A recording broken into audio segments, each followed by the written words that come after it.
Halo, assalamualaikum semuanya. Kembali lagi di channel Hey Didot. Kali ini gue mau bagi informasi ke kalian semua tentang Google Pixel 4a.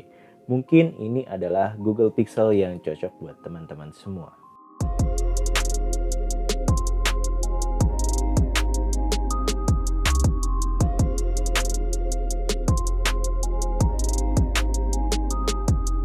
Google Pixel 4a 5G ini udah gue pakai selama kurang lebih 1 mingguan. Dan ini gue dapatkan dengan cara tukar tambah. Ya, pemilik sebelumnya karena katanya ini kebesaran buat dia. Jadi gue tukar tambah dengan Pixel 4a, gue nambah dengan harga sekitar 1,8 juta rupiah. Apakah ini worth it? Gue sendiri masih belum tahu ini worth it atau enggak. Tapi kalau di compare dengan harga, ini buat gue sih ini worth it banget dengan segala fitur yang ditanamkan di Pixel 4a 5G ini. Karena apa? Pixel 4a 5G ini 11-12 sama Pixel 5. Gue dapatkan Pixel 4a 5G ini dengan full set, yaitu di dalamnya ada HP-nya, terus ada buku-buku, terus juga ada SIM ejector, kemudian ada kabel USB-C to USB-C, ada dongle dan juga ada kepala chargernya sebesar 18 watt. Kalau dilihat dari speknya, ini seperti yang gue bilang tadi 11-12 sama Pixel 5, yaitu Snapdragon 760G. RAM-nya sendiri ini lebih kecil, yaitu 6GB, sedangkan memori internalnya sama, yaitu 128GB UFS 2.1. Baterainya sendiri ini walaupun dimensinya kelihatannya lebih besar, tapi dia punya baterai yang lebih kecil daripada Pixel 5, yaitu 3885 mAh. Nah, kalau dari fitur kameranya ini persis sama banget sama Pixel 5, yaitu kamera utamanya 12,2 megapiksel f1.7 dengan OIS. Kemudian ada secondary camera yaitu ultra wide dengan besaran 16 megapiksel f2.2. Dari sisi desain gue rasa ini nggak banyak perbedaan dari Pixel 4a, Pixel 5 dan juga Pixel 4a 5G ini. Cuman perbedaannya di besarannya aja dan juga materialnya. Kalau ini materialnya backdoornya dari plastik dan depannya dari kaca Corning Gorilla Glass 5. Ini gue dapat yang warna putih, walaupun sebenarnya gue kurang suka karena takut cepet kotor, tapi nggak ada pilihan. Jadi ya udah gue ambil aja apa adanya. Dan di belakangnya ini ada fingerprint yang posisinya peletakannya kurang lebih sama dengan dua saudaranya. Kemudian ada logo Google. Nah, di atasnya nggak ketinggalan. Ini ada port audio jack 3,5 mm. Sisi kanannya ada tombol on off yang cakep banget dikasih warna hijau.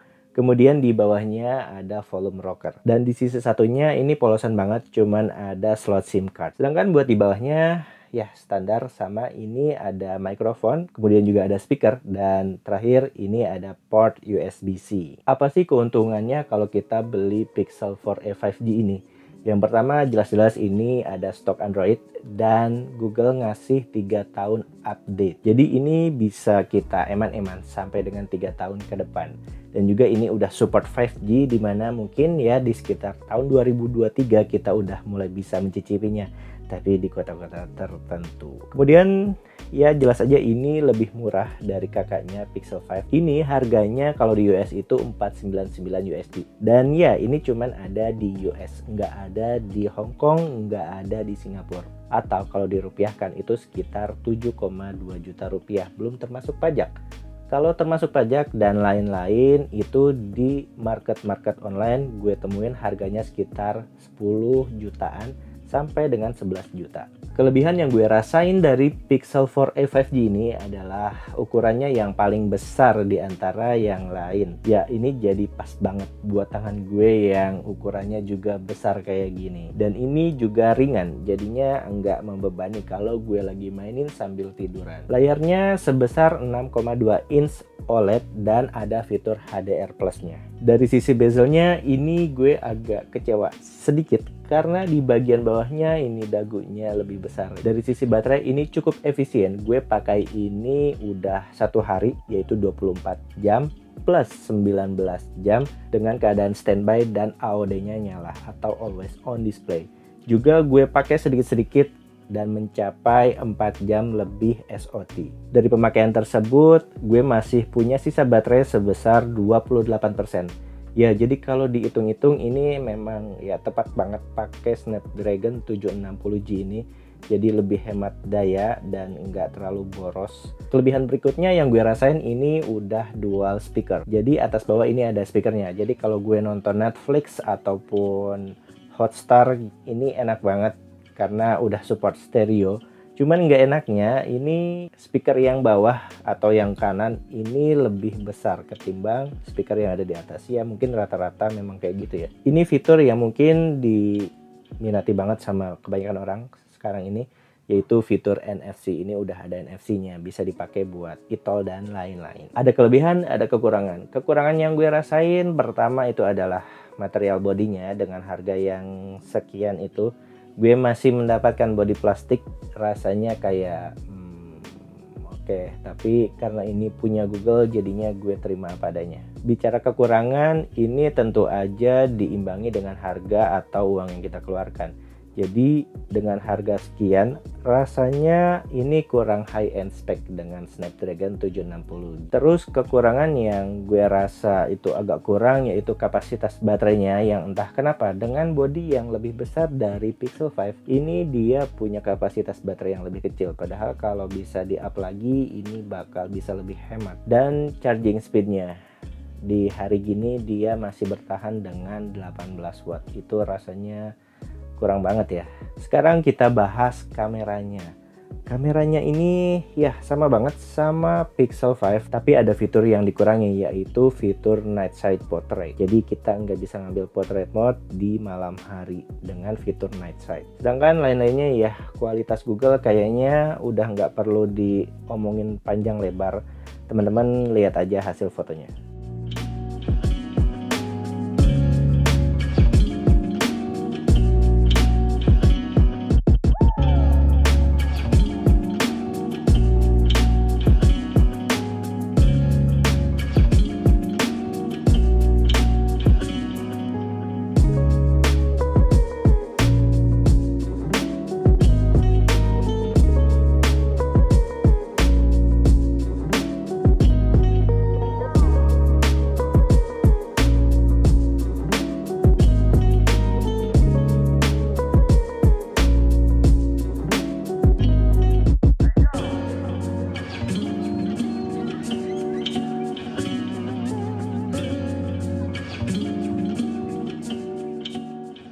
Untuk perekaman video di sini gue menggunakan Filmic Pro ataupun third party app karena gue nggak terlalu percaya dengan kualitas video rekaman dari Google sendiri. Di situ bisa support sampai dengan 4K 60 fps. Cuman kalau dipaksain itu HP-nya jadi anget dan juga nge-lag. Jadi maksimal bisa ngerekam di 4K 30.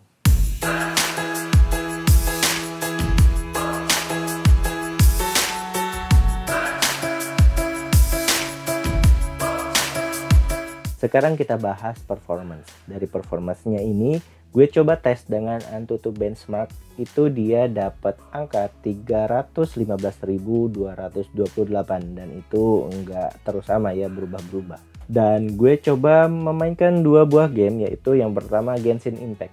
Genshin Impact ini ya sama dengan Google Pixel 5. Ini cuman mentok di low, jadi gue set semuanya jadi low, cuman masih playable dan masih enak dimainin. Kemudian game yang kedua yaitu PUBG Mobile. Jadi di PUBG Mobile ini lagi-lagi settingannya mentok di HDI dan gue lagi-lagi mainnya cuman di Smooth Extreme. Ya kayaknya gitu aja yang mau gue bahas kali ini. Kalau ada pertanyaan silahkan teman-teman tanya aja di kolom komentar, ataupun kalau menambahkan silahkan juga komen aja di kolom komentar. Jangan lupa di subscribe dan juga follow Instagram gue Didot pamit, salam gadget positif. Assalamualaikum.